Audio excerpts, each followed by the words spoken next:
Palakkad Kongad MLA. K ശാന്തകുമാരിയെ digital arrest ചെയ്യാൻ ശ്രമിച്ചതായി പരാതി. ഇന്നലെ പുലർച്ചെ മുതൽ 2 മണിക്കൂർ തട്ടിപ്പ് സംഘം ഫോണിൽ സംസാരിച്ചു. വ്യാജ ഡിജിറ്റൽ അറസ്റ്റ് സംഘത്തിൽ മലയാളിയുണ്ടെന്ന് കെ ശാന്തകുമാരി കുഴൽമന്ദം പോലീസിൽ നൽകിയ പരാതിയിൽ പറയുന്നു.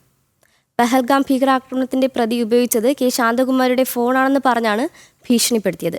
ഈ വിഷയത്തിൽ എം.എൽ.എ. പറയുന്നത് കേൾക്കാം.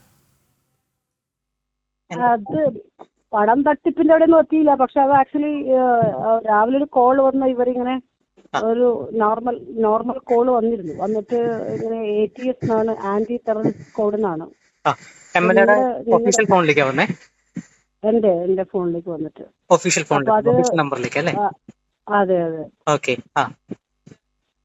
അപ്പോൾ അത് നിങ്ങളുടെ ഫോണിൽ നിന്ന് ഒരു ഡോക്യുമെന്റ് മുംബൈയിൽ രജിസ്റ്റർ ചെയ്തിട്ടുണ്ടെന്നും ആ നമ്പറിൽ സിം എടുത്തിട്ട് പഹൽഗാം ബ്ലാസ്റ്റിലൊരു അക്യൂസ്ഡ് അഫ്സൽ ഖാൻ എന്ന് പറഞ്ഞ ഒരാള് അയാൾ അറസ്റ്റ് ചെയ്യപ്പെട്ടപ്പോൾ അയാളുടെ ഇൻവെസ്റ്റിഗേഷന്റെ ഭാഗമായി നോക്കിയപ്പോഴാണ് ഈ നമ്പർ അവിടെ നിന്ന് കിട്ടിയതായിട്ടും അതുകൊണ്ട് ഞങ്ങൾ ATS വിളിക്കുകയാണെന്നും പറഞ്ഞിട്ടാ വന്നത്.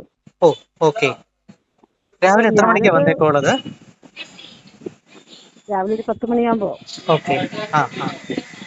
അപ്പൊ ഞാനത് എന്താണ് അങ്ങനെ ഒരു കോൾ വന്നെങ്കിൽ സ്വാഭാവികമായിട്ട് അറിയണമല്ലോ വെച്ച് ഞാനത് ഫോൺ അറ്റൻഡ് ചെയ്തുകൊണ്ടേയിരുന്നു.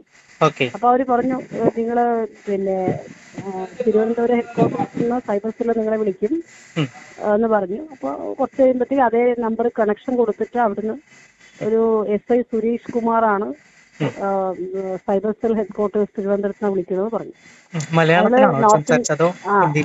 ഇയാള് ഈ തിരുവനന്തപുരത്ത് നിന്ന് വിളിച്ചാള് നോർത്ത് ഇന്ത്യൻ മലയാളമായിരുന്നു, മറ്റാള് ഇംഗ്ലീഷിലായിരുന്നു.